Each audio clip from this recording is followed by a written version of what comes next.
वर्णन सुना रहे हैं।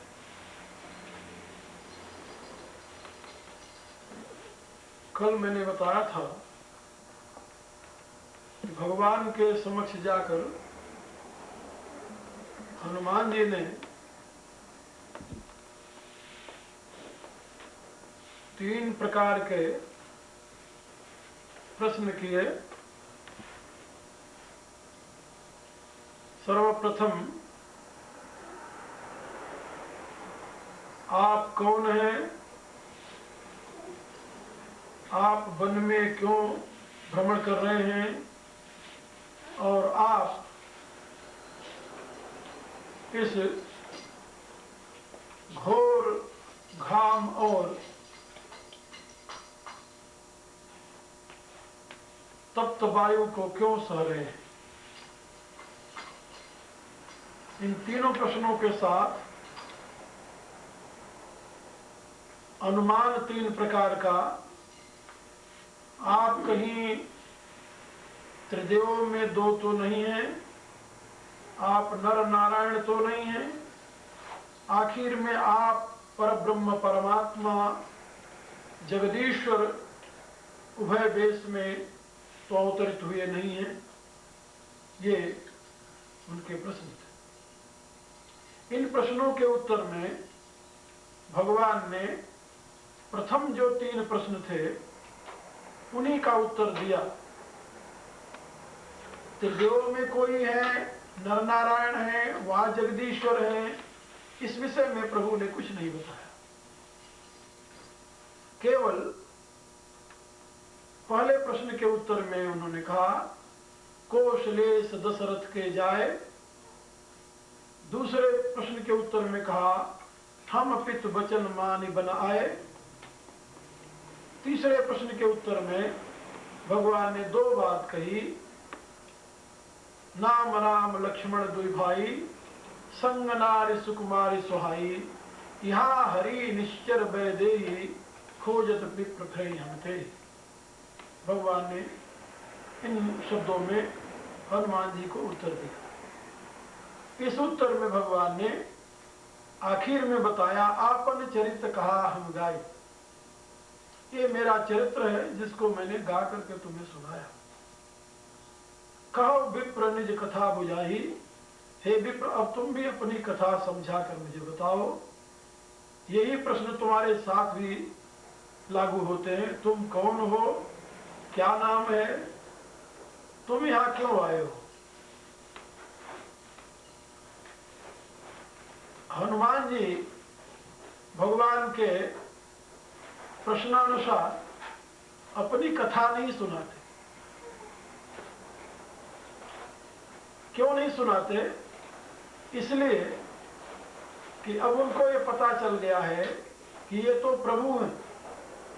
आकाशवाणी ने जो कहा है कि वह परब्रह्म परमात्मा कौशलपुर भूपा महाराज दशरथ के यहाँ अवतरित होगा, वो बात सत्य हो गई। इसलिए भगवान के प्रश्नों का उत्तर न दे करके तुलसीदास जी लिखते हैं, प्रभु पहचान परे गहि चरण। पहचान गए कि ये वही प्रभु हैं। अब वो जो 3 बाद के प्रश्न थे उसके उत्तर की जरूरत नहीं रही। यानी त्रिदेव में से कोई है, नर नारायण है या जगदीश्वर है। अब इन प्रश्नों के उत्तर का कोई यहाँ प्रयोजन नहीं रह गया, क्योंकि भगवान के कथन से उनको ज्ञात हो गया कि ये स्वयं प्रभु निर्गुण निराकार निरीह निरंजन ब्रह्म सगुण साकार श्री विग्रह में अवतरित होकर अनेक प्रकार के चरित्र कर रहे हैं। ऐसा उनको आभास हो गया और इस आभास और विश्वास के साथ ही तुलसीदास जी लिखते हैं, प्रभु पहचान पर गहि चरण। प्रभु को पहचान लिए और उनके चरणों में पड़ गए। जब तक प्रभु को पहचाने नहीं थे तब तक चरण की शरण होने की आवश्यकता नहीं थी। प्रभु हमारे पास ही हो और हम प्रभु के अत्यंत सन्निकट हो, किंतु जब तक पहचान नहीं होती तब तक हम समर्पित नहीं हो पाते। एक ये सिद्धांत की बात, वेद का एक मंत्र है जिसमें बताया गया है, द्वासुपर्णा सयुजा सखाया समानम वृक्षम परिशस्व जाते। एक शाखा के ऊपर, एक वृक्ष के ऊपर दो पक्षी साथ साथ बैठे हुए हैं और वो है आपस में कौन? सखा। इसलिए वेद ने परमात्मा और जीवात्मा के संबंधों को कई प्रकार से वर्णन किया है। कहीं पर जीवात्मा पुत्र है, परमात्मा पिता है।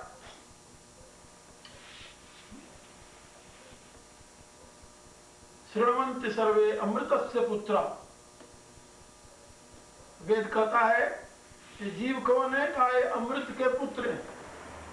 अमृत माने परमात्मा। तो वहां पर पिता पुत्र का संबंध है। तुम न पिता, ऐसा प्रार्थना करता है सामवेद का ऋषि। हे प्रभु, आप हमारे पिता हैं। यजुर्वेद का ऋषि कहता है तुम न जनिता च विधाता। आप मुझे हमें उत्पन्न करने वाले हैं और हमारे जीवन के विकास की व्यवस्था देने वाले हैं।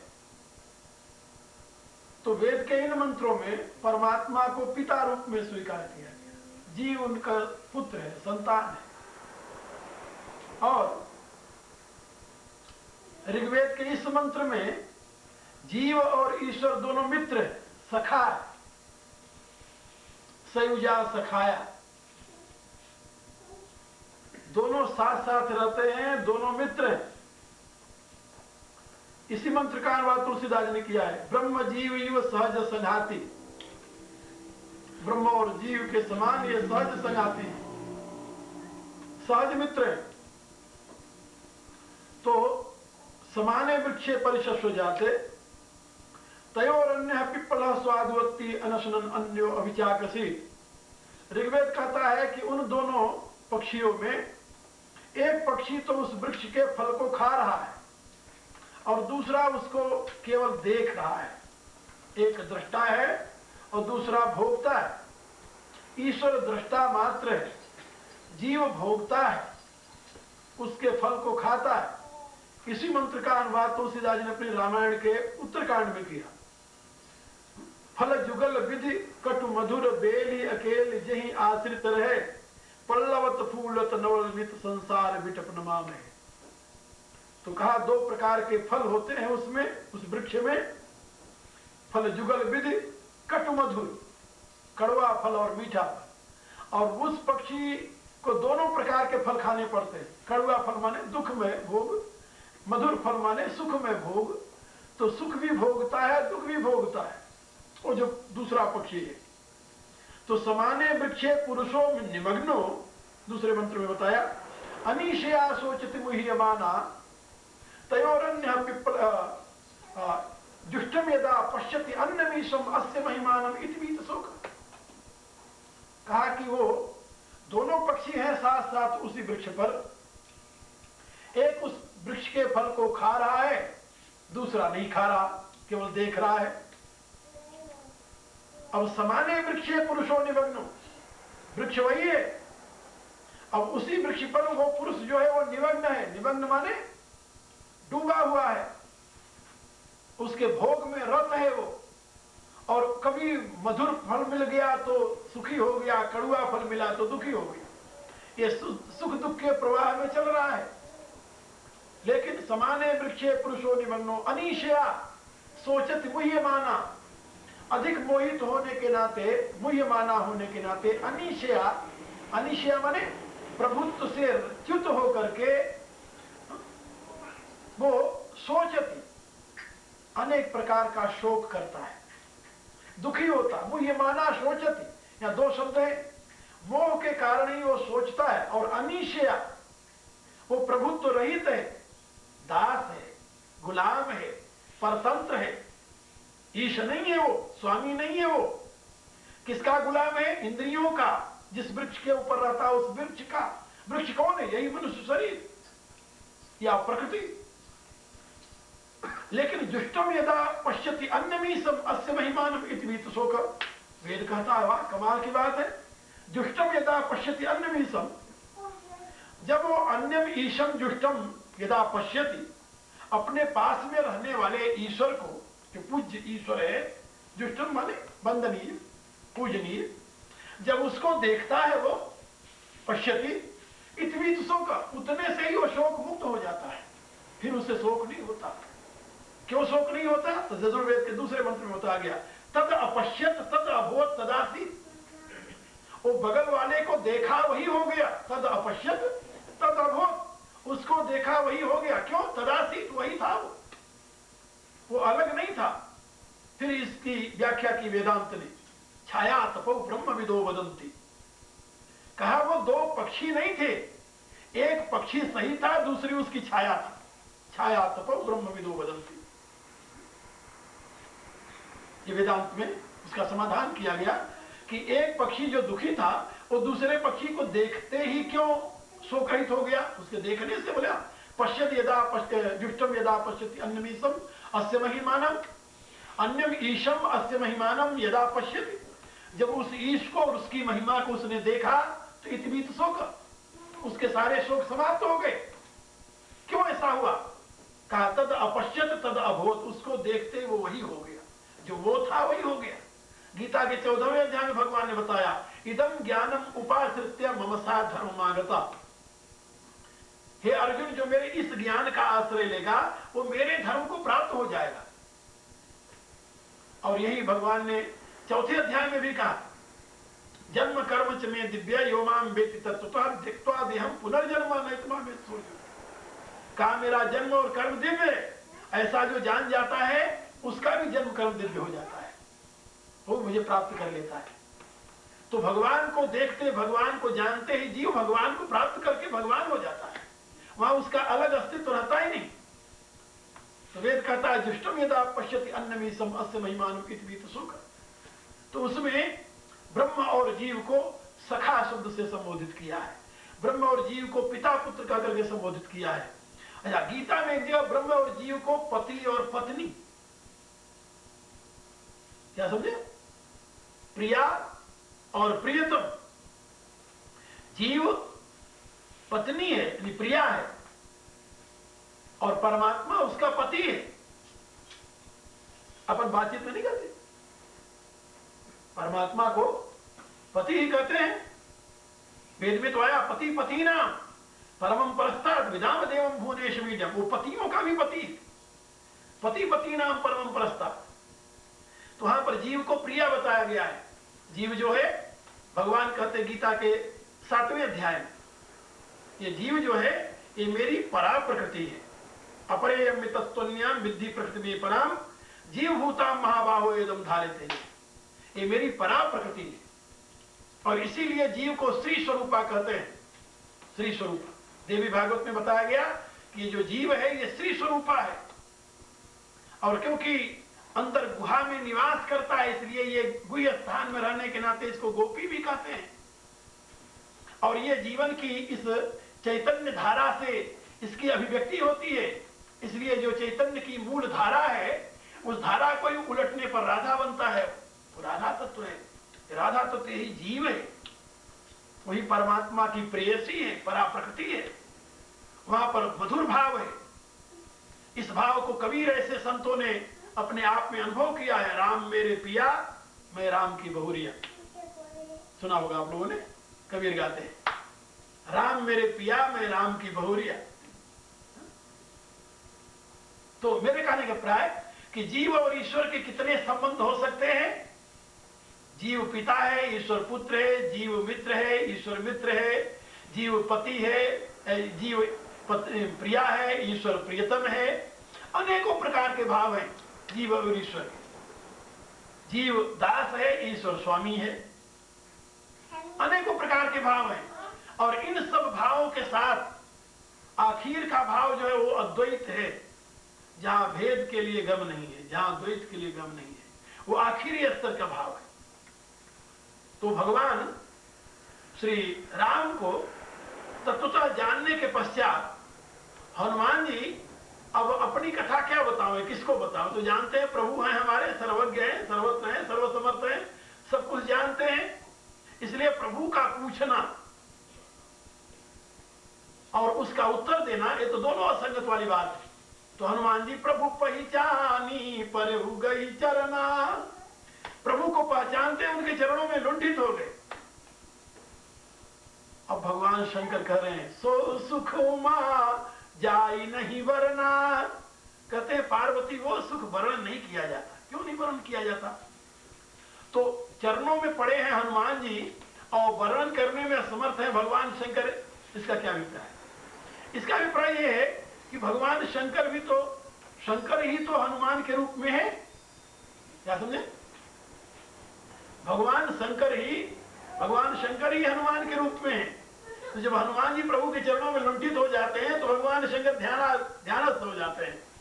अब पार्वती जी पूछती हैं कि आगे क्या हुआ, आगे कथा सुनाओ। वो कहते हैं सो सुख मा जाई नहीं वरना, वो सुख कहा नहीं जाता हो। अब क्या सुनाओ? सुनाने वाली बात तो होती है जो कि भिन्न में, द्वैत में हो। जहां सेवक प्रभु के चरणों में समर्पित हो गया वहां द्वैत के लिए गुंजाइश नहीं रही। वहां क्या सुनाने वाली बात है जो सुनाया जाए? पुलकित तन क्यों कहा नहीं जाता? पुलकित तन मुख आवन बचना, देखत रुचिर वेश की रचना। और केवल हनुमान जी के ही नहीं, इसमें भगवान शंकर भी ध्यानस्थ हो गए ना, और ध्यानस्थ होकर के पुलकित तन मुख आवन बचना, उनका शरीर पुलकायमान हो गया, कंठ गदगद हो गया है, वाणी नहीं निकल रही है, और ध्यानस्थ होकर के देखत रुचिर वेश की रचना, और परमात्मा की उस दिव्य चिन्मय स्वरूप की रचना को देख रहे हैं। क्या सौंदर्य है प्रभु का। क्योंकि भगवान शंकर तो राम रूप के रसिक हैं और भगवान राम उसी रूप में प्रकट हुए हैं जो भगवान शिव को अत्यंत प्रिय है। क्योंकि जब मनु ने प्रार्थना की, मनु शत्रुपा ने, कि मैं आपका दर्शन करना चाहता हूं, तो भगवान ने कहा भाई मेरा तो कोई रूप है नहीं, तो किस रूप में तुम मुझे देखना चाहते हो?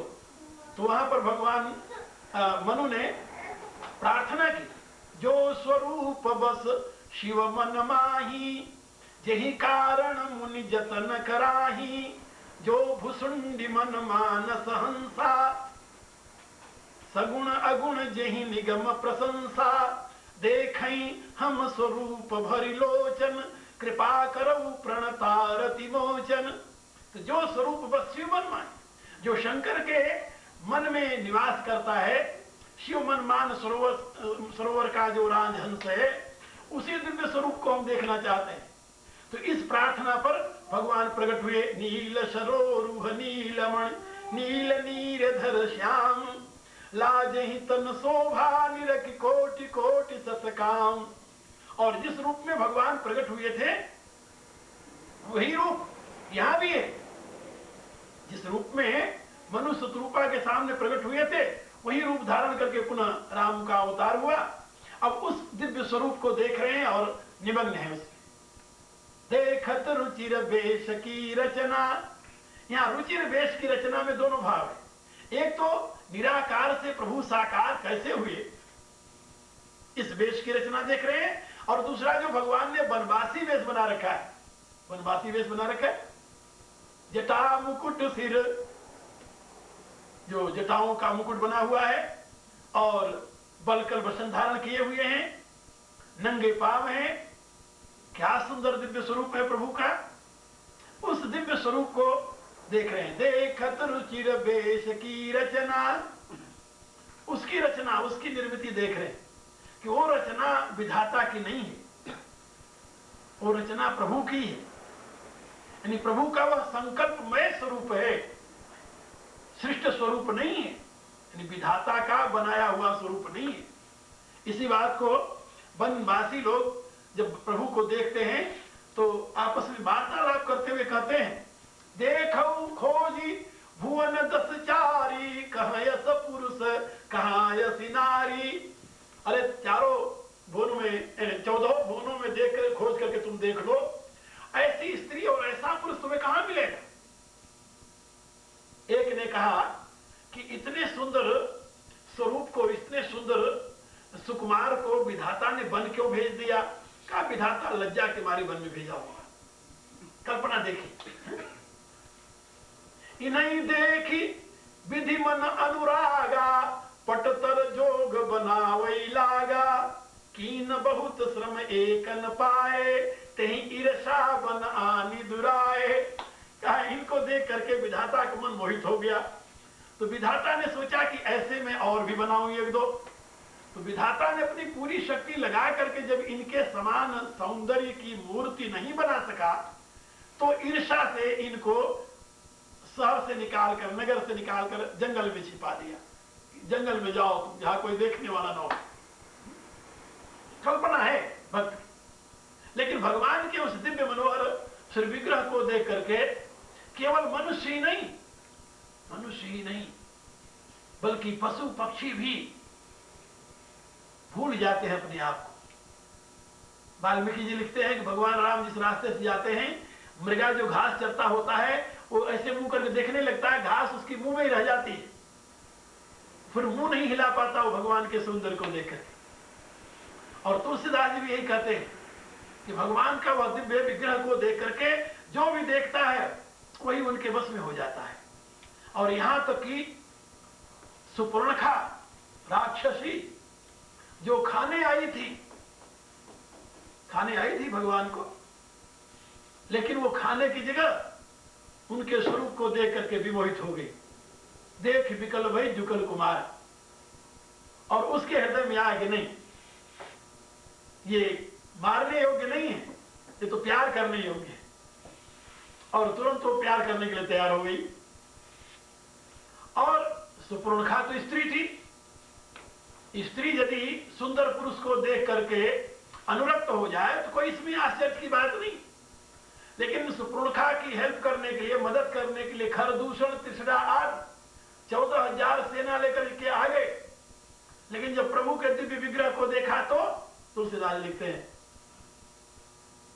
आए गए बगमेल धरऊ धावऊ सुभट, जथा बिलो की अकेल। भगवान राम अकेले खड़े और इतने में 14,000 सेना लेकर के पहुंच गए खरदूषण त्रिशिला, और ललकारते हुए धरो धावो सुबट, अरे वीरो दौड़ो और पकड़ लो, जाने न पावे। जथा बिलो की अकेल बाल रवि घेरत धनुज। उपमा दिया कि जैसे बाल सूर्य को देख करके धनुज। पुराणों में ऐसी कथा है कि जब सूर्य उदय होने लगता है तो उदयकालीन सूर्य को देख करके एक दानवों का समूह उसको पकड़ने के लिए दौड़ता है, तो वहां पर देवता लोग अपने शस्त्र से उसका विनाश करते हैं। तो कहा जैसे बाल रवि घेरत धनुज, इसी प्रकार से भगवान राम को चारों तरफ से घेर लिया। लेकिन प्रभु बिलो की सर सकई न डारी, थकित भई रजनीश्वर धारी। लेकिन प्रभु के जब मंगलमय स्वरूप को देखा तो उनसे बाण नहीं चला, शस्त्र नहीं चला सके, रुक गए उनके हाथ। प्रभु बिलो की सर सकई न डारी, थकित भई रजनीश्वर धारी। और सचिव बोले खरदूषण, एको नृप बालक नरभूषण। खरदूषण ने अपने मंत्रियों को बुलाया और कहा कि हम भरी जन्म सुनऊ सब भाई, देखी नहीं अति सुंदरताई। यद्यपि भगिनी कीन कुरूपा, बदलायक नहीं पुरुष अनुपा।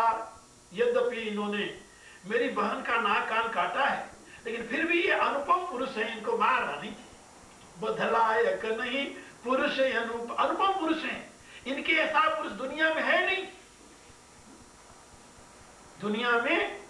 क्योंकि दुनिया में जितने हमने देखा है सबको हमने मारा है, कोई ऐसा नहीं बचा, कोई नहीं ऐसा नहीं आया जिसको हम देखें शत्रु के रूप में और मार न दे। लेकिन ये मारने योग्य नहीं है। सुर नर असुर नाग मुनि जेते, देखे जीते हते हम तेते। लेकिन हम हरिजन्म सुनो सब भाई, देखी नहीं ऐसी सुंदरताई। अब तक जितना देवता दैत्य मनुष्य हमने देखे सबको हमने खत्म किया, लेकिन ऐसा सौंदर्य हमने दुनिया में देखा नहीं कभी जिंदगी। इसलिए बदलायक नहीं पुरुष अनुपा, ये पुरुषों में अनुपम है। तो जो अनुपम वस्तु होती है जिसकी उपमा के बराबर कोई न हो, इसके लिए तुलसीदास जी भी लिखते हैं निरुपम न उपमा आन राम समान राम निगम कह। राम के समान राम ही है, दूसरा कोई नहीं हो सकता। तो ऐसे अनुपम बालक को हम कैसे मार दें? इसलिए ये मारने योग्य नहीं है। फिर क्या किया जाए? कहा इन्होंने मेरी बहन का नाक कान काटा है, उसके बदले में केवल एक मुआवजा हमें दे दे। दे तुरत निज नारी दुराई, जीवत भो न जाई दो भाई। कहा मेरी बहन का नाक कान काटा है, उसके बदले में अपनी स्त्री हमें दे दे, और ये दोनों भाई जीते जी अपने अपने घर को चले जाए। ये मारने योग्य नहीं, मारो नहीं। यानी मेरे कहने का प्राय कि खरदूषण राक्षस वृत्ति के लोगों में भी भगवान के सामने आते ही, उनके मंगलमय श्री विग्रह को देखते ही उनका हाथ रुक गया। इतना महान सौंदर्य, इतना सुंदर वेश बनाया हुआ है प्रभु ने। तो जिस वेश को देख करके आप जरा सोचिए, खरदूषण ऐसे राक्षस का भी हृदय द्रवित हो गया, विमुग्ध हो गया, रुक गया, वो भी मारने के लिए तैयार नहीं हुआ। और उस रूप को आज अपने सामने हनुमान जी देख रहे हैं। कितना अद्भुत, कितना सुंदर, कितना रुचिर वह स्वरूप है। तुलसीदास जी लिखते हैं कि हनुमान जी चरणों में पड़े पड़े सर ऊपर उठाते हैं, प्रभु को देख लेते हैं, फिर गिर जाते हैं। प्रभु पहचानी परे हो गई चरना, सो सुख मा जाई नहीं बरना। पुलकित तन मुख आवन बचना, देखत रुचिर वेश की रचना। भगवान शंकर कह रहे वो सुख वर्णन नहीं किया जाता। सुख क्यों नहीं वर्णन किया जाता? कहा सुख इसलिए वर्णन नहीं किया जाता कि सो सुख जानी मन अरुकाना, नहीं रसना पर जाई बखाना। प्रभु के स्वरूप का दर्शन कर रहे हैं, प्रभु के शब्द सुने हैं कान, और मन ने उसको ग्रहण किया है, और प्रभु के मंगलमय स्वरूप को नेत्र देख रहा है। तो नेत्र देख रहा है, नेत्र कह नहीं सकता। कान ने सुना है, कान कह नहीं सकता। वाणी ने तो सुना नहीं, वाणी ने देखा नहीं। यही बात एक जगह और तुलसीदास ने लिखी है। श्याम गौर किम कहूं बखानी, गिरा अनयन नयन बिनुबानी। वो सखी कहती है कि श्याम और गौर इतने सुंदर हैं कि मैं कैसे उनका बखान करूं। गिरा अनयन यानी वाणी बोलती है, उसने देखा नहीं। नेत्रों ने देखा है, उसके पास बोलने की शक्ति नहीं। जिसने देखा वो तो बोल नहीं सकता, जो बोलता उसने देखा नहीं। गिरा अनयन नयन बिनुबानी। सो प्रभु शोभा सुख, इसी बात को भूषण जी कह रहे हैं। प्रभु शोभा सुख जा नहीं नैना, सो किम कहीं तिनहि नहीं बहना। प्रभु के शोभा का सुख तो नेत्र ही जानते हैं, और नेत्र कह नहीं सकते कि उनके पास जवान नहीं है। कहने वाली जवान ने देखा नहीं। इसलिए भगवान शंकर कह रहे हैं कि सो सुख उमा जाई नहीं वरना। वह सुख वर्णन नहीं किया जाता, एक बात। दूसरी बात, यह सुख अतीन्द्रिय सुख है, अतीन्द्रिय सुख। बुद्धि ग्राह्यम अतीन्द्रियम, गीता में भगवान ने बताया। भगवान के स्पर्श का, भगवान के दर्शन का, भगवान के यानी चिंतन का सुख जो है वो अतीन्द्रिय सुख होता है। और जो अतीन्द्रिय सुख होता